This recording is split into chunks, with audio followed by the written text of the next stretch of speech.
More breaking news here in New York, where the notorious Gilgo Beach serial killer case has finally come to a close. Just over an hour ago, Rex Heuermann, who was sentenced to life in prison without parole for the murder of 8 different women.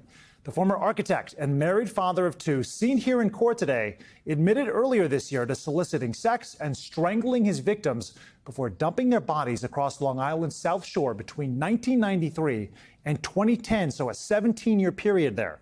Today, we heard emotional impact statements from the families whose lives were torn apart by Heuermann's crimes.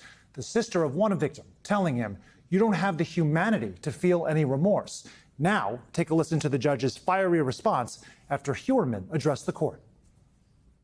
There are no words I can say. I am responsible for what was said in this room today. The words I would say have no meaning, and I'm going to leave it there. You've been described as a very big man, but you're a disgusting and despicable small man, if you're a man at all. And you're a coward. The judge even shouted there. NBC News legal analyst Misty Marris joining us now to break this down. Misty, look, the family members who spoke in court said they are still suffering from immeasurable pain and loss. This was their opportunity, right? Victim impact statements to address someone who has tormented their lives.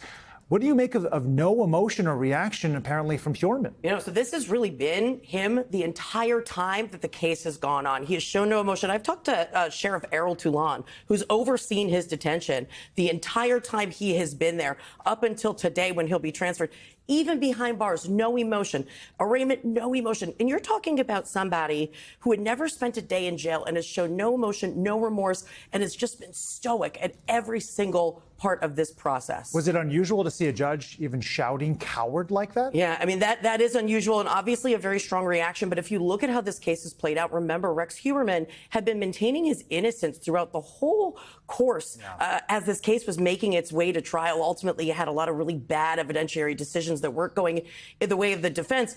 But then he pleads guilty. And I really think that that's one of the reasons that you saw Judge Mazzy having that strong reaction.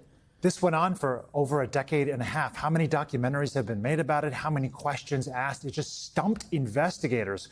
What do we make of how finally all of the loose ends came to get tied together? Is this just sort of modern day policing? How did it come to pass? So there's been so much to this case, and it has a very complicated history. And when the task force was formed to solve the Gilgo Beach killings, and this was in 2022, and then Rex Heuermann was arrested not that far later, 2023. And now finally there is actual finality for the families. And that task force coming together and utilizing multi-jurisdictional resources, including the FBI, ultimately identified Rex Heuermann and brought us here today. We actually, Ellison Barber, NBC, we have a show, Allegedly. I appeared with her. We really broke down this case soup to nuts. There's so much to it. And for me, seeing finality for these families, thank goodness that they get some peace after this terrible, these circumstances out of their control. It took 17 years, but finally some resolution. Misty Marris, thank you so much. We thank you for watching, and remember, stay updated on breaking news and top stories on the NBC News app or watch live on our YouTube channel.